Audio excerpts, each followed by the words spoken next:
This episode is brought to you by Dr. Squatch Men's Body Soap. I don't get paid to promote any products. I only promote products that I truly believe in. And I've been using Dr. Squatch for about 3 months now, and I personally love it. Dr. Squatch, feel like a man, smell like a champion.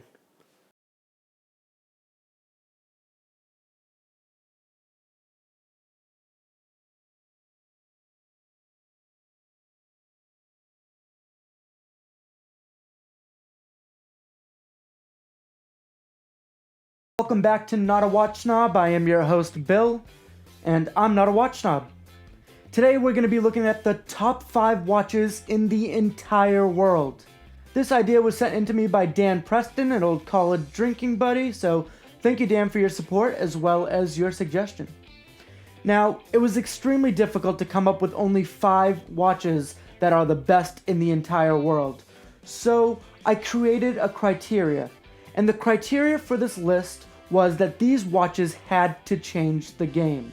Now, whether that was stylistically or mechanically or both, I picked watches that were the first of its kind and made big leaps towards humanity as well as towards watchmaking.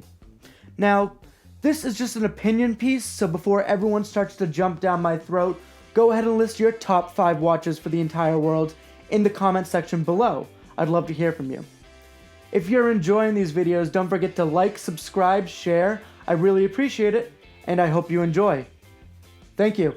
The first watch to make the list on the top 5 watches in the entire world is the Rolex Submariner. Yeah, you know it was going to be on there, and the reason why it is on there is because the Rolex Submariner defined all dive watches, as well as sports watches, which is just pretty insane. The Submariner was developed in 1953, however, its story starts in 1926 when Rolex introduced the Oyster. Now, this case was dust-proof, waterproof, and it was overall a very tough watch. Then years later, they came out with the Perpetual Movement. That is where the idea for the Submariner came into play. It is a Oyster Perpetual. They then patented these ideas and put it into the Submariner in 1953.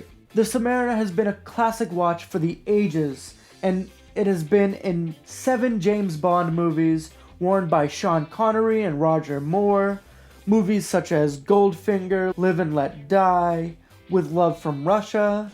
It was in the movie Jaws, and it's just a really great timepiece. The next watch on our list is the Seiko Astron. The Seiko Astron is the first quartz watch released to the general public. Now, you're probably thinking, what about Hamilton? Hamilton was the Hamilton Ventura was the first battery-operated watch. However, the Seiko Astron was the first quartz watch developed in 1969.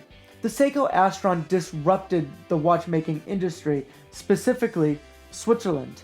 It crippled major watch brands such as Blancpain, Breitling, Baume & Mercier, Zenith, Omega, Hamilton, Longines. By the end of the 70s, all of these watch brands were near death. This was called the Quartz Crisis. The reason why this watch is on this list is because, it did so much wonder as well as damage to the watchmaking world. The irony of all this was that major Swiss brands were already in the works of making a quartz watch. They just didn't release it in time. So they could have solved their own fate.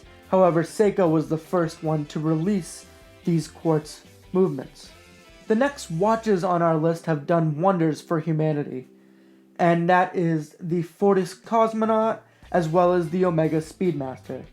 These watches are on this list because they both went to space, starting off with the Fortis Cosmonaut. It was, as we know, the Russians were the first ones in space, and that was the first watch in space. And then we move on to the Omega Speedmaster, which was the first watch on the moon, worn by Buzz Aldrin. I think both of these watches were used to make history for mankind and humanity all together. They showed that there was no limit to what you could do with a watch. Landing it on the moon, that's absolutely insane. So I think that these watches have a special place on this list of the top 5 watches. Up next on our list is the Ulysses Nardin Freak. Now, You're probably thinking, why is this on this list? Well, this watch is a shocking watch.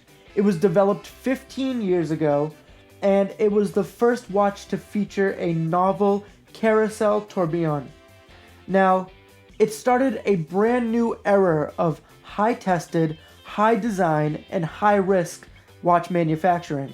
Now, you're probably thinking, what does that have to do with changing the course of time? well, the Ulysses Nardin Freak is the first watch to show that, we don't have to follow this rigid standards of watchmaking. It doesn't have to be just a circle with two hands. It can be a crazy design and still sell. I mean, watches such as Richard Mille have used this. I mean, Frank Miller. There's so many watches out there who don't follow the regular design, and I think the Ulysses Nardin Freak showed that there are so many options and so many design features you can put on a watch, and it will still sell and make big. The last watch on our list, number 5, is the Zenith El Primero. The El Primero was the first self-winding chronograph. This also came out in 1969. This watch was capable of measuring time intervals as short as 1/10 of a second, which had never been done before. The beautiful thing about the El Primero is that it is still produced today, and you can get one, and it's just a gorgeous watch. So what do you guys think of my top 5 list? Let me know what you think in the comments. I hope you enjoyed it. If you're liking these videos, don't forget to like, comment, subscribe. I really appreciate it. And let me know what your top 5 list in the entire world is for watches. I mean, this was just a hard list to find. I really enjoyed making this video. If you enjoyed it too, feel free to give a like. And remember, I'm not a watch snob, and neither are you. Thank you very much for watching. I appreciate it. Good night.